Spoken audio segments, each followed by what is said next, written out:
O áudio que vocês vão ouvir agora é parte do podcast Xadrez Verbal. Caso vocês queiram ouvir mais sobre esse assunto e outros temas de política internacional, é só ir em xadrezverbal.com.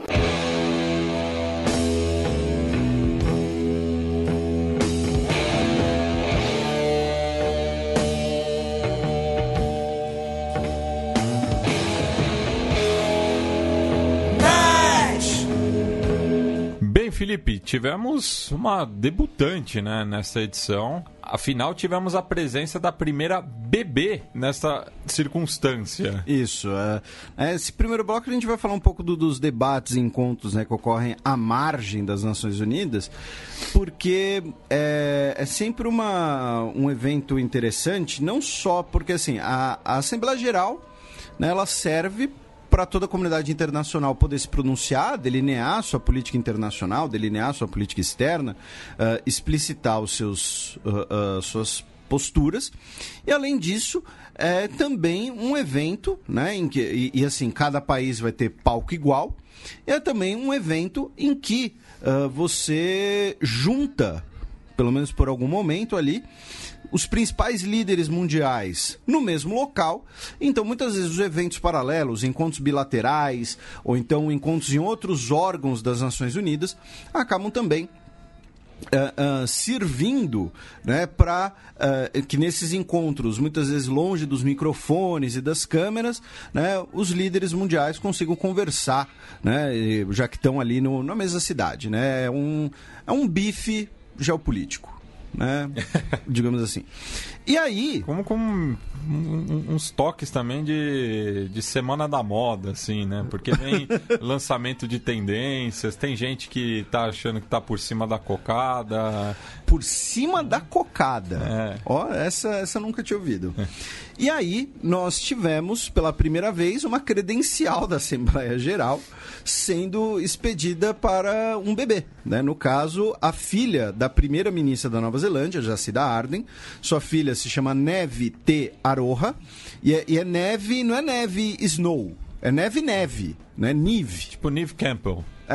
Só que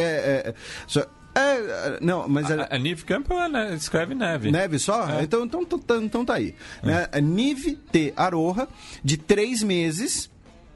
E ela estava lá, né, porque, né, a primeira-ministra também estava lá, assim, junto com o seu marido, o Clark Gayford, que cuida da criança, normalmente em tempo integral, já que assim, tipo, ela tem que governar um país, assim, né, não é meio...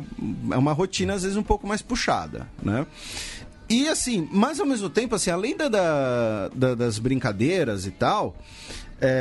mostra uma questão séria, é um demonstrativo de uma questão interessante, né? Que é o seguinte: 2018, e foi a primeira vez que isso ocorreu. Por quê? Porque a ideia da maternidade, né, é que a esposa cuida das crianças, a esposa cuida dos filhos. Até, né, hoje você tem 5% só dos líderes mundiais mulheres. Então, assim, não quer dizer que não tinham bebês recém-nascidos de pessoas que estavam discursando na Assembleia Geral antes. Mas era o seguinte: o presidente, o primeiro-ministro, o rei, o que fosse, ele ia para Nova York falar e a mãe ficava em casa cuidando da criança. Né? Você não ia com a criança, você não, né, não ia todo mundo junto, ou então não tinha uma líder mundial mulher. Então, mostra... um pouco assim, acaba sendo um exemplo bastante notável de como um processo, como uma mudança ainda bastante lenta e bastante progressiva, mas que está ocorrendo, né? Então tá aí o primeiro bebê com credencial na Assembleia Geral da ONU, né? O desafio da puberdade desse bebê vai ser diferente, né? Vai ser o desafio da credencial da ONU. Vindo aqui para o Brasil, né, sobre esse tema...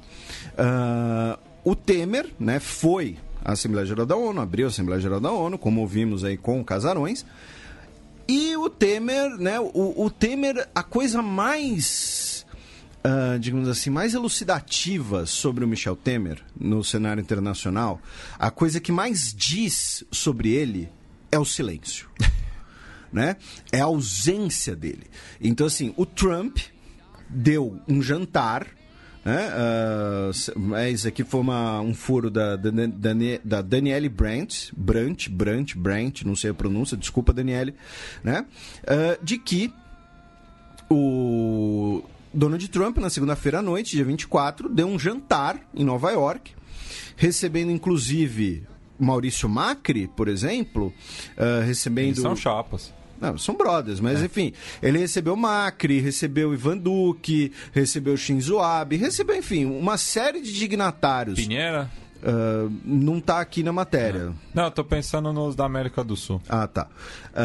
Enfim, então assim, você tem o presidente dos Estados Unidos dando um jantar com diversos outros líderes, pelo menos 2 da América Latina, da América do Sul, e o presidente do maior país na América do Sul foi solenemente ignorado. Assim, 5ª população mundial também. Né?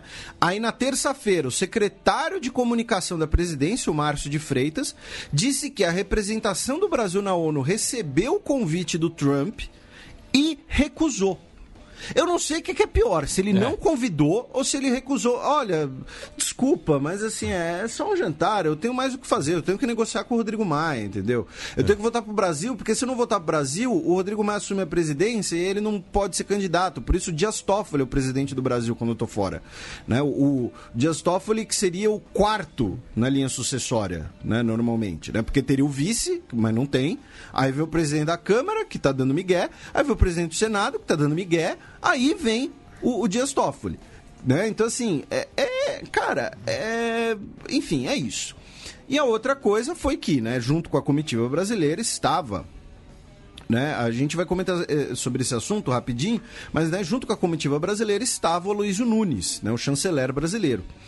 E ele, dando uma entrevista, né, perguntaram para ele sobre se as eleições brasileiras podem ter algum impacto internacional, poderiam causar retrocessos nas relações internacionais, e ele disse que não, que isso não vai simbolizar nenhum retrocesso, porque as eleições, são de acordo com a democracia e tudo mais.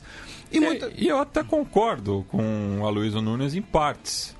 Porque, eu já sei o que você vai falar. Porque retrocesso perto da política internacional do atual desgoverno é impossível. Sim. Eu acho que é impossível ser pior do que as relações exteriores do Brasil nesses últimos anos. Novamente, vamos lembrar, assim, só nos últimos meses, o Michel Temer, ele ficou um dia na cúpula do BRICS. Ele ficou um dia na Assembleia Geral da ONU, sendo que assim, é uma oportunidade. Vamos lá, você pode odiar política, você pode achar que, enfim, odiar o jogo político, odiar posições ideológicas de esquerda, de direita. Mas se você for, no mínimo, pragmático, se você está na mesma cidade que o líder da China, que é o seu maior parceiro comercial, você tem que pelo menos chamar para tomar um café. Entendeu? Usando uma terminologia do dia a dia, você tem que falar, oxe, pô, né, a gente vai estar lá em Joanesburgo junto, pô, vamos tomar um café aí, conversar, né, fortalecer aí essa amizade, diz aí, como é que estão as coisas aí na China e tal, né, como é que esse negócio aí que vocês estão colocando o aplicativo espião no celular aí das pessoas, mas me conta mais, entendeu? Pô, e a família, tá bem? É isso, entendeu? Enfim... E aí muita gente repercutiu essa afirmação do Aloysio Nunes como se ele estivesse respaldando, né, algum determinado candidato. E assim, aí é um lembrete que a gente tem que fazer, né? Os representantes internacionais do Brasil, então embaixadores, diplomatas, no geral, ainda mais o ministro, eles vão defender o Brasil do ponto de vista institucional, do ponto de vista do Estado, tá? Então, assim, eles não vão falar, olha, não, a eleição vai ser uma merda, a eleição tá foda, entendeu? E é isso, e acho que vai dar mó ruim. Acho que vai dar mó zica, entendeu? E o mundo inteiro vai ficar pé da vida com o Brasil. Não, o cara não vai falar isso. Independente do que ele acha. Ele vai falar, olha, tá seguindo... Ele vai falar que as instituições estão funcionando. Tá? Essa frase aí que virou meme, ele vai falar isso. Tá? Então, só fazendo essa breve contextualização, que ele está cumprindo uma função de Estado. Né? Ele está cumprindo uma função de falar, olha, as relações brasileiras vão continuar normais, o mundo inteiro pode ficar segurado, entendeu? Ninguém tem motivo para ficar ressabiado, é isso aí, entendeu? Sorri a cene. Pinguim do Madagascar. Todo respeito aos meus amigos diplomatas, não estou dizendo que eles são pinguins do Madagascar, estou dizendo que o Aloysio Nunes é o pinguim do Madagascar. Agora a gente vem para uma notícia forte, para uma interessante, que foi a chefe da diplomacia europeia, Federica Mogherini. Ela anunciou a criação de um mecanismo, né, de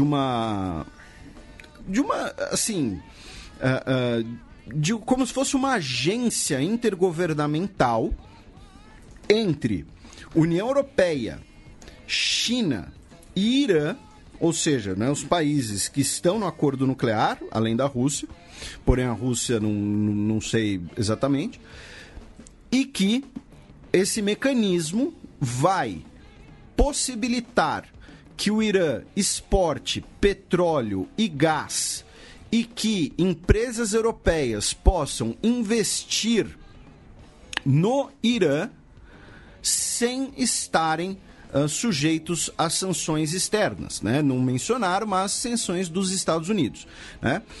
Abro aspas para o comunicado. Os países membros da União Europeia vão criar uma entidade legal para realizar transações financeiras com o Irã, o que permitirá que as empresas europeias trabalhem com o Irã em conformidade com a legislação europeia, que também estará disponível para outros participantes do acordo nuclear, né? Então, além disso, essa agência, como é que ela vai fugir das sanções? Cara, é esquisito, né? Porque a gente vive, né, por conta da tecnologia e tudo mais, às vezes as soluções são você fazer retrocessos tecnológicos, né? Tipo quando o Talibã, já que você tem todas as comunicações sendo ouvidas pelos americanos, você usa o quê? Você usa bilhetinho. Você usa um bilhete e manda uma criança entregar o bilhete. Pombo correio. Um pombo correio, alguma coisa assim. Então, como vai funcionar esse mecanismo? Para fugir do dólar. Porque o que os Estados Unidos podem sancionar é se você usar a moeda deles, é se você usar o sistema financeiro. Vai ser uma agência que vai fazer escambo. Então, olha, o Irã mandou para a União Europeia 1 bilhão, o equivalente a $1 bilhão em petróleo, mas ele mandou petróleo.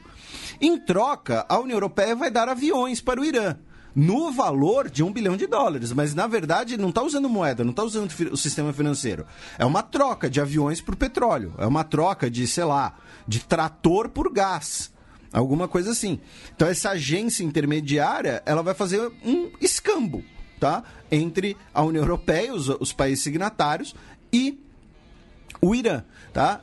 Cientes da urgência e da necessidade de resultados tangíveis, os participantes celebraram as propostas práticas para manter e desenvolver canais de pagamento, notavelmente a iniciativa de estabelecer uma sociedade de propósito específico, que né, é uma versão chique do bom e velho escambo, né?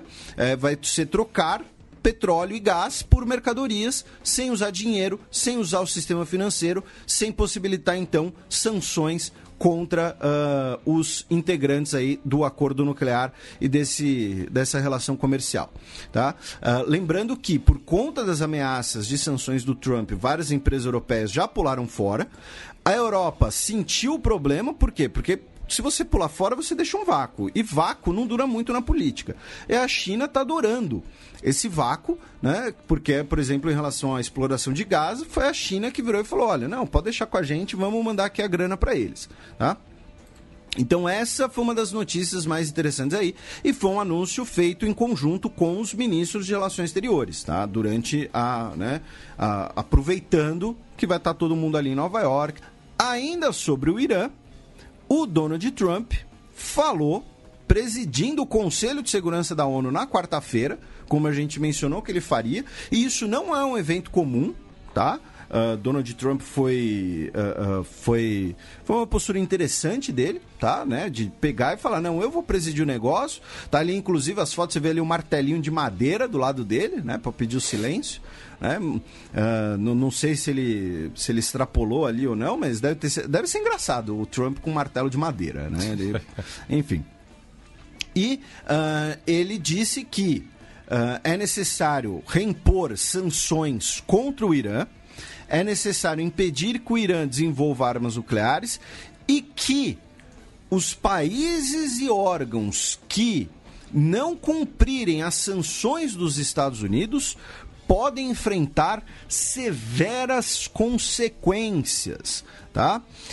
O Irã respondeu no Conselho de Segurança dizendo que o Trump estava abusando do Conselho de Segurança e extrapolando a função. O Macron, que, né, a França ainda está cumprindo o acordo, disse que eu concordo com os objetivos do presidente dos Estados Unidos, ou seja, o Irã não ter uma arma nuclear. Porém, discordo sobre o acordo e acho que uma estratégia deve ser de longo termo e construída em conjunto. Não pode ser simplificada a sanções e contenção. Tá? Né? As palavras do Trump exatamente foram: eu peço a todos os membros do Conselho de Segurança para trabalhar com os Estados Unidos para garantir que o regime iraniano mude o seu comportamento e nunca adquira uma bomba nuclear. Tá? Então, os Estados Unidos continua pressionando nesse assunto e aí nós vamos para o Oriente, onde o Shinzo Abe disse que estaria disposto a se encontrar com Kim Jong-un.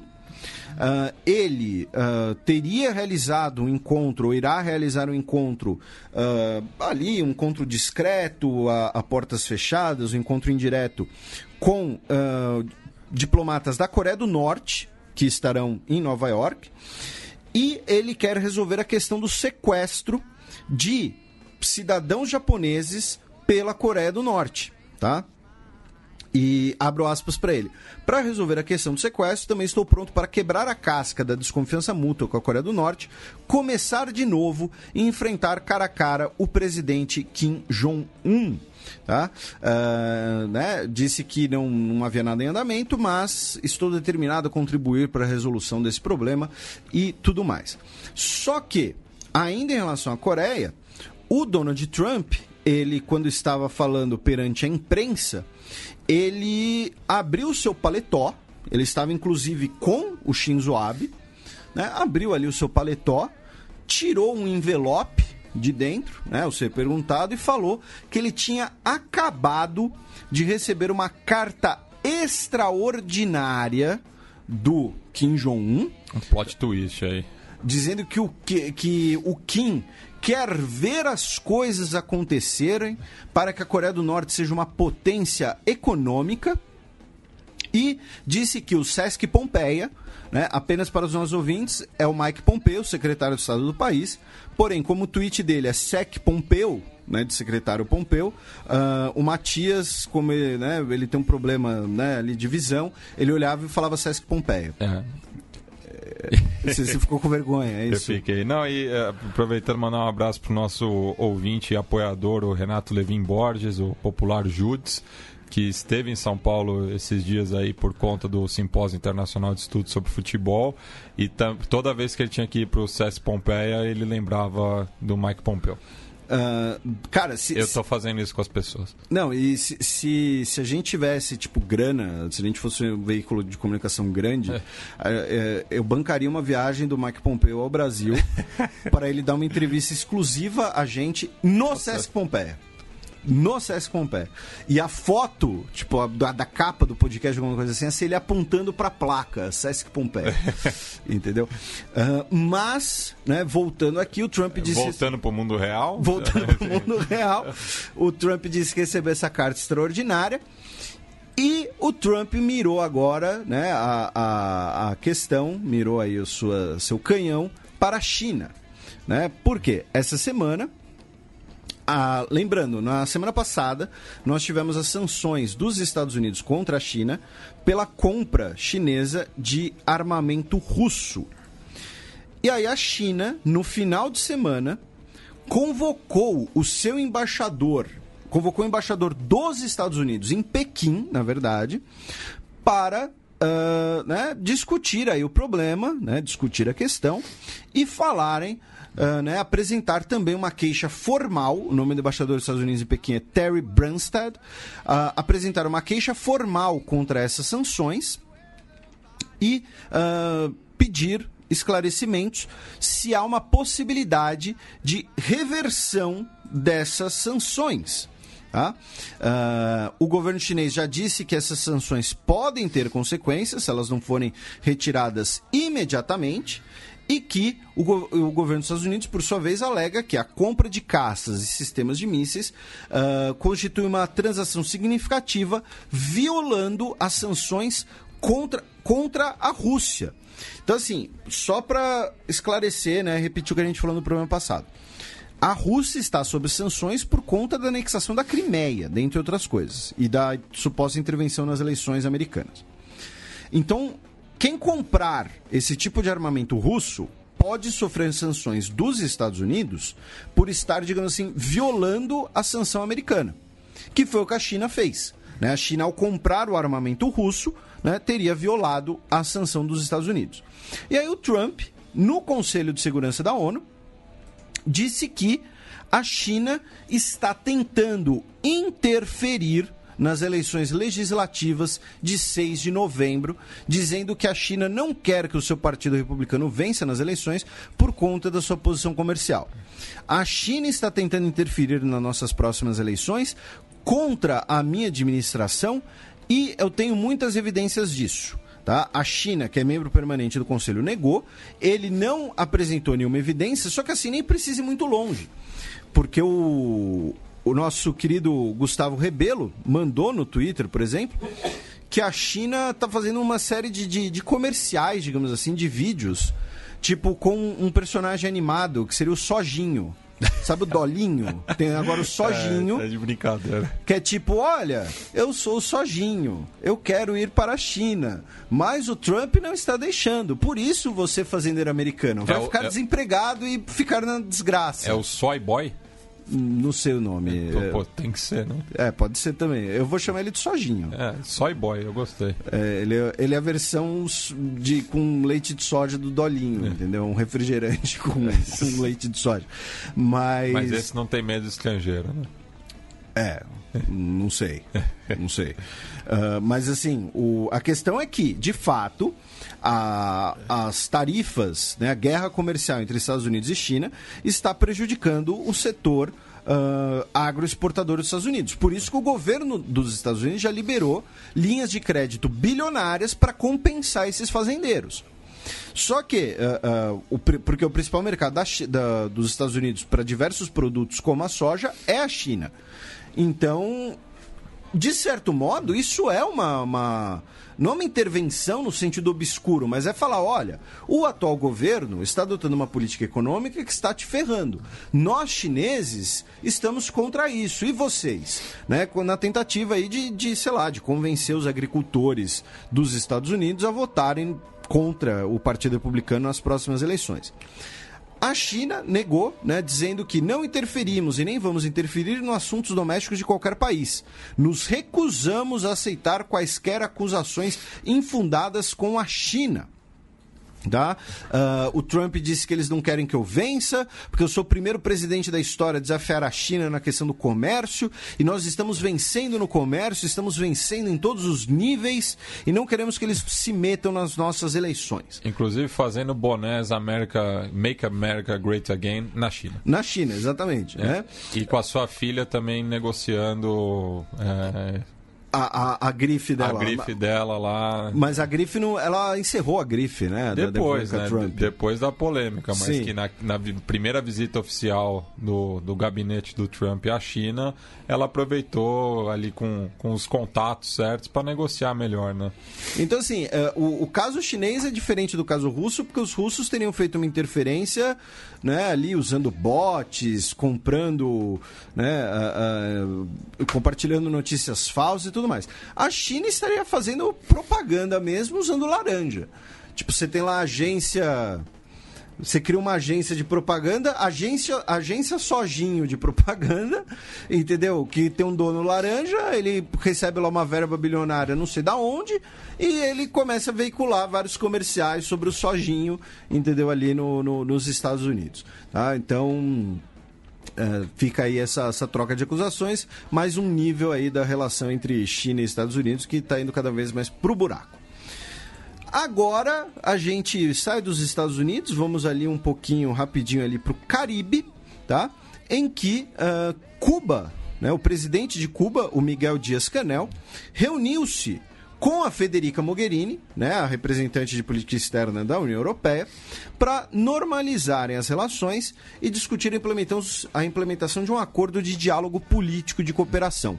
Ou seja, a União Europeia está aproveitando o rolê aí para dar umas cutucadas no Trump, né? Também. Tá chegando em todos os desafetos aí da nova administração, que fez muito mais do que todas as outras, para conseguir aí uns triunfos políticos e econômicos. Isso, porque assim, vamos lembrar, assim que o Obama reiniciou as relações com a Cuba, a Federica Mogherini foi a Cuba. Se encontrou com o Raul Castro e falou, olha, abram a economia de vocês aí que a gente tem muito investimento para fazer. O setor hoteleiro é quase todo espanhol em Cuba. E assim, vamos lembrar, Cuba... dependendo da abertura econômica e tudo mais, você falou, por exemplo, do setor hoteleiro, vai ser um mercado consumidor muito disponível, né? Porque assim, vamos usar um exemplo que é um exemplo até banal, um exemplo até caricato, mas intencionalmente. Os carros. Né? Todo mundo fala, não, em Cuba ainda usam lá os carros da década de 50, porque pá. Cara, imagina só, chega lá uma Peugeot, uma Renault, entendeu? E jogando um monte de carro em Cuba. Entendeu? Alguma coisa desse tipo. E tem o fenômeno contrário, né? Que depois da abertura, um monte de americano rico começou a comprar os carros cubanos para levar para os Estados Unidos e restaurar. Né? Porque os Cadillac, tá, todo mundo de carro bacana. Fizeram até um reality show, lembra? A gente zoou no ar que ia ter um reality show de consertar carro cubano e um ouvinte mandou, dizendo que já tinha. Já tinha, eu não lembro o nome agora nem do ouvinte nem do show, mas né, fica aí um abraço pra quem assiste o Lata Velha Havana, alguma coisa assim. Pimp My Ride. Pimp My Cuban Ride. E o Cuba, né, até pouco tempo atrás, era o único país que não tinha esse tipo de vínculo com a União Europeia. O acordo já foi assinado, porém ele está sendo normalizado e implementado pouco a pouco. Né? E também tivemos uma reunião entre a Federica Mogherini e o ministro de Relações Exteriores de Cuba, o Bruno Rodrigues. Tá? Então, assim, ambos estavam em Nova York, né? E o Miguel Díaz também se reuniu com o chefe de ministros, né, o chefe de governo da Espanha, com o Maurício Macri, com o Cyril Ramaphosa, da África do Sul, com o Carlos Varela, do Panamá, e com o João Lourenço, de Angola. Tá? Então, assim, porque assim, é o primeiro grande evento internacional do Miguel, presidente de Cuba. Então isso acaba servindo para, olha, sou o Miguel aqui e tal, agora é com nós que vocês vão conversar tal, né? Inclusive mostrar as caras, se apresentar, né? Aí, agora voltando para o Conselho de Segurança, mas assim, falando de relações Brasil, digamos assim, né, os ministérios de relações exteriores, né, Brasil, Índia, Alemanha e Japão, assinaram na quarta-feira, né, esses daí são os países do G4, que são os principais interessados, os principais proponentes de uma reforma do Conselho de Segurança da ONU. Né? O maior país sul-americano, a maior economia europeia, a segunda maior população do mundo e potência nuclear, Índia, e o que até pouco tempo atrás era a principal economia asiática, hoje é a segunda principal economia asiática, né? Pensando ali no Extremo Oriente, claro, né? Que é o Japão.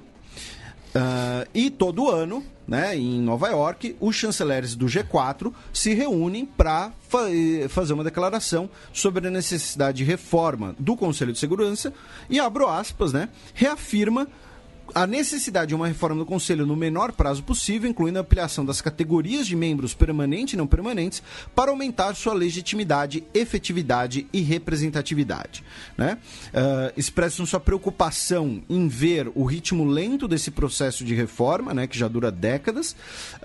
Recordaram que em 2005, né, já teve uma cúpula que apoiou a necessidade de reforma, só que aí vamos lembrar, né, que todos esses países têm digamos assim, um peso e um contrapeso, né, e aí o contraponto ao G4 é o chamado Unidos pelo Consenso, é o clube do cafezinho, é o nome coloquial mesmo, que é o clube dos chatos. Que é o nome mesmo. Que assim, reúne Argentina, Colômbia e México. Esses países querem um assento no Conselho de Segurança da ONU? Não, eles não têm como pleitear isso. Eles estão pleiteando que o Brasil não tenha, né? Porque aí o Brasil ganha uma hegemonia regional. Aí tem a Turquia, que não quer que a Alemanha tenha. Aí tem o Paquistão, que não quer que a Índia tenha. Não, que não quer que a Índia exista, né? E, além disso. E Coreia do Sul, que não quer o Japão, entendeu? Então, assim, são os vizinhos regionais que querem interromper os vizinhos principais. O grande empecilho do G4 hoje, jogando a real, é o Japão, porque a China nunca vai deixar o Japão no Conselho de Segurança da ONU, né? Só que esses 4 países, eles também têm uma política de um apoiar a indicação do outro, né? Então, por isso que sempre tem um país do G4 no Conselho de Segurança da ONU, né? Mesmo como membro rotativo. Além disso, os chanceleres dos BRICS também realizaram uma reunião à margem da Assembleia Geral da ONU, né?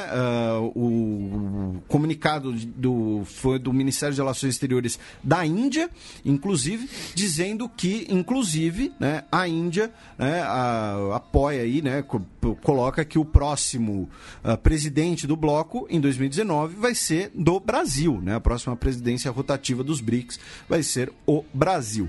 E só para constar, assim, só para apimentar essa questão, é uma notícia esportiva, mas que tem uma certa ligação política, foi que essa semana saiu, né, que a Alemanha vai sediar a Eurocopa de 2024.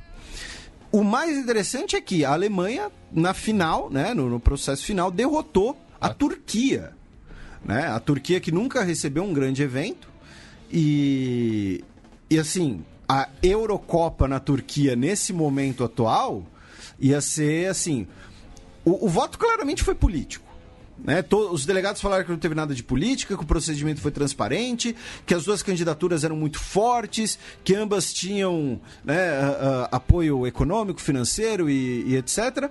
Mas assim, nesse momento você tinha que combinar o seguinte: olha, vamos melhorar as relações com a Turquia e vamos colocar a euro na Turquia, ou então fala, olha, a Turquia atualmente é governada por Erdogan, não é um governo democrático, está rompido com a União Europeia, vamos botar na Alemanha mesmo. Foi uma decisão política, né? Mas de qualquer jeito, o Euro 2024 vai ser na Alemanha.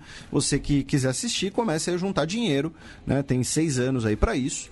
Lembrando que a Euro de 2020 foi fatiada, né? Vai ser em diversas sedes, justamente por conta da crise econômica. E aí né, vai ser a Copa da União Europeia, né? Porque vai ser em vários locais diferentes e bababá. Mas, né, groselha. Aí vamos para, né, 2 questões latino-americanas que estiveram presentes nos discursos também, porém também estiveram à margem, né, da Assembleia Geral, que foram, primeiro, né, em relação à Venezuela, Argentina, Chile, Canadá, Peru, Colômbia e Paraguai mandaram uma carta para a procuradora do Tribunal Penal Internacional acusando Maduro por crimes de lesa humanidade. Tá? É a primeira vez que governos nacionais acionam a corte contra outro país signatário. A acusação, ela digamos assim, a argumentação da acusação é feita a partir de 2 relatórios sobre violações de direitos humanos na Venezuela, um do Alto Comissariado de Direitos Humanos da ONU e outro da OEA. Então, quando você vê aquele seu amiguinho falando, não, a ONU não serve de nada, a ONU é comunista, a ONU não fala nada da Venezuela, tá um exemplo, tá? O Alto Comissariado das Nações Unidas, de Direitos Humanos das Nações Unidas, o relatório desse comissariado está servindo de base para acusação formal contra o Maduro no Tribunal Penal Internacional, tá? Lembrando que, assim, quando sai um relatório da Anistia Internacional contra a Venezuela, ou a favor da Venezuela, enfim, você não pode ser seletivo, tá? Não, a Anistia Internacional não serve pra nada, tá falando bobagem quando é sobre o Brasil, e ela tá mega correta quando tá falando da Venezuela, ou vice-versa, ou tanto faz, ou clássico é clássico e vice-versa. E a questão é que, atualmente, né, a gente vai falar até um pouquinho sobre isso, né, o TPI está aí com um problema internacional, já que recebeu muitas críticas dos Estados Unidos, E a chanceler do Canadá, Chrystia Freeland, deu uma alfinetada nisso. Né, falou que em um momento em que muitos países dão as costas à ordem internacional baseada em regras e quando o próprio TPI está sob ataque, é alentador ver e participar de um esforço para transmitir os crimes do regime de Maduro a esse órgão. Né, lembrando que o Joe Bolton chamou, disse que o TPI é ilegítimo, que a corte está morta para nós e tudo mais. Então, assim, essa é a primeira questão sobre a Venezuela. E a outra questão sobre a Venezuela é que o Conselho de Direitos Humanos aprovou, com 23 votos de 47 países, ou seja, né, tivemos 23 votando a favor, 17 abstenções e 7 contra, aprovou que uma resolução na qual pede que o governo do Maduro aceite ajuda humanitária para solucionar problemas de escassez de alimentos e medicamentos. Tá? É a primeira vez da história do Conselho que ele adota uma resolução sobre a Venezuela. A proposição do documento era de Argentina, Peru, Chile, Colômbia e Canadá. Tá? E o Brasil votou a favor, inclusive. Tá? Quem votou contra, dentre outros, foram, por exemplo, China e Cuba. Tá? Então, nas abstenções, nós temos, por exemplo, África do Sul, Arábia Saudita, Nigéria, por exemplo. Então, veremos aí como vai ser a implantação desse pedido. Por outro lado, o Brasil foi o único país latino-americano a não votar a favor da aprovação da Declaração sobre os Direitos dos Camponeses, né? Isso, notícia fresquinha, não é o nosso breaking news, mas aproveitando aí as últimas resoluções aí à margem da Assembleia Geral da ONU, teve essa mancha aí no currículo dos nossos diplomatas. Mas assim, sendo justo, eles provavelmente estão cumprindo ordens que vêm de cima. Sim, né? Sim. Que vem aí do pessoal que comemora, né, a liberalização do agrotóxico que mata as abelhas na Europa. Né? Aquele mesmo agrotóxico que proibiram na Europa porque mata as abelhas, liberaram aqui. Né? Um abraço para o nosso querido Gustavo, porque com ele eu fico por dentro da apicultura. Né? O cara, né, lá no Twitter dele sempre rola ali umas abelhas. Muito bom o mel dele também. Frase fora de contexto, bonita, hein? Love's in the air. Love's in the air. Né? Imitação do Eduardo Paes pelo Marcelo Adnet, né? Pô, vocês vão editar aí. Fora da zona. Eleitoral, pô. E nós tivemos também uma decisão do Tribunal Internacional de Justiça, só lembrando, né, fazendo aquela diferenciação. O TPI, o Tribunal Penal Internacional, ele julga pessoas. O Tribunal Internacional de Justiça, ele julga questões entre estados. Tá? Então, assim, se você quiser denunciar o rei da Arábia Saudita por violações de direitos humanos, é no TPI. Agora, se você quiser resolver um problema fronteiriço entre os dois países, é no Tribunal Internacional de Justiça. E o Tribunal Internacional de Justiça soltou, né, que vai anunciar na segunda-feira, agora, segunda-feira, dia 1º de outubro, a sua decisão sobre a acusação boliviana de que o Chile não cumpriu a sua obrigação legal de discutir uma saída ao mar de boa-fé para o governo boliviano. Tá? A questão é o seguinte: se a corte tomar uma decisão favorável à Bolívia, ela poderá forçar o Chile a manter uma negociação de boa-fé. Ela não tem como, nesse momento, obrigar o Chile a ceder, tá? Mas obrigar o Chile a negociar e fazer algum tipo de oferta para auxiliar essa disputa boliviana, ou então auxiliar o comércio oceânico boliviano, como, por exemplo, uma zona franca, alguma região portuária, um canal ferroviário exclusivo para a Bolívia, alguma coisa assim, tá? Essas decisões são vinculantes, tá, para os membros da ONU. Tipo, o Chile vai ter que aceitar, entendeu? A decisão. Isso é fato. E veremos como vai ser essa negociação. Lembrando que tem um terceiro ator nessa treta, que a gente já até explicou, que é o Peru. Porque o território bem ao norte do Chile, que era peruano, pelo acordo que acaba a Guerra do Pacífico, para aquele território ser alterado, o Peru precisa aprovar.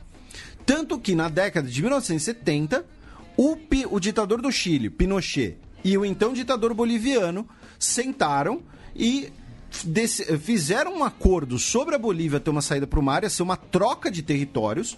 A Bolívia dá um pedacinho ali do sul e o Chile dá um pedacinho do... Mas quando eu digo pedacinho, é um pedacinho mesmo, tá, gente? É só uma faixa de território só para ter a saída oceânica mesmo e acesso ao porto. E o Peru vetou esse acordo. Então, mesmo qualquer negociação, dependendo... Claro, hoje o cenário é outro, né? Naquela época era o cenário de ditaduras militares, governos autoritários, um cenário de uma política internacional vista como um jogo de soma zero, ou seja, né, o Peru pensando, não, isso daí vai fortalecer a Bolívia, então vou vetar e tal. Hoje é um cenário que talvez permita mais diálogo. E eu tenho certeza que, né, não é nenhuma certeza, mas é um desejo, né, que como um símbolo, né, se isso der certo, se a negociação der certo, a Bolívia tiver, né, readquirir uma saída oceânica, que esse porto e esse canal ferroviário sejam construídos pelo Odebrecht. Tá? Nada mais vai simbolizar a unidade latino-americana do que esse Odebrecht construí-lo com propinas para todos os povos. Ali já o Estado plurinacional do Odebrecht Quistão já vai ser uma realidade, Felipe. Exatamente. Não vai precisar de fronteiras. Né, o rei Odebrecht primeiro. Porque Odebrecht é sobrenome, né? Então é dinastia já. Então, mas agora falando sério, né? O tribunal anunciou que segunda vai sair a decisão. Então, talvez é possível que o Chile seja forçado a sentar. Por outro lado, o tribunal pode virar e falar, olha, a Bolívia não tem razão na reclamação, o Chile cumpriu o que tinha que cumprir, então se a Bolívia quiser negociar com o Chile, é a Bolívia que tem que fazer alguma oferta, a Bolívia que tem que procurar, enfim, o Chile cumpriu ali o seu papel de negociar em boa fé. Também tem essa possibilidade, saberemos na segunda-feira, dia 1º.